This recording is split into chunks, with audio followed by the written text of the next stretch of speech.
Well, we installed the bird bath yesterday. And my girlfriend got me for my birthday this little uh, fountain that you place in the bird bath, and it shoots up water. So I'm just waiting for the sun to come and charge it. But this is the new bird bath area, and the butterflies like it too.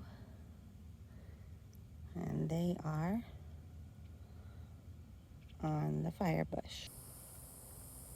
The fountain started to work, and it's funny because Joe walked over here and said, "How is that happening? I didn't know that that was a feature." And it isn't. Anne got me this. There, it's really shooting up now.